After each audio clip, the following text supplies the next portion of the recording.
Hello everyone. Nifty key levels చూసుకున్నట్టయితే రేపటికి ఈరోజు 300 పాయింట్స్ గ్యాప్ అప్ ఓపెన్ అయింది కదా. సో ఈ నెగోషియేషన్స్లో ఇంకా పాజిటివిటీ బిల్డప్ అవుతే 23,080 అబోవ్ సస్టైన్ అవుతేనే మనకి పాజిటివ్ సెంటిమెంట్స్ అనేవి కనబడతాయి.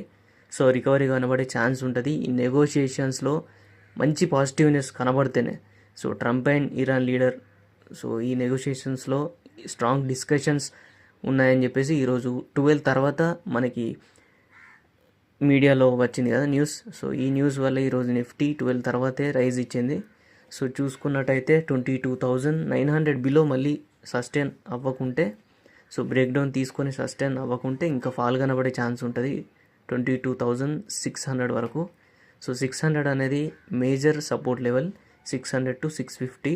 ఈ లెవెల్ నుంచి బ్రేక్ డౌన్ తీసుకుంటే సో ఫర్దర్గా 22,000 వరకు మనం ఈజీగా చూసుకోవచ్చు. సో 500 అనేది కూడా వీక్ అయిపోతుంది next time, or double bottom form అయ్యే ఛాన్స్ ఉంటుంది 22,500 దగ్గర. సో రేపటి మార్కెట్లో 22,900 to 23,080 వరకు ఒక వోల్టాలిటీ రేంజ్ అనుకోవచ్చు.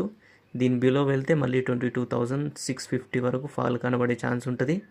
23,080 అబోవ్ సస్టైన్ అవుతే ఇక్కడ ఉన్న ట్రెండ్ లైన్ అనేది స్ట్రాంగ్ ఉండాలి. ఇక్కడ రియాక్షన్ తీసుకున్నా అని ఈజీగా ఫాల్ కనబడే ఛాన్స్ ఉంటుంది.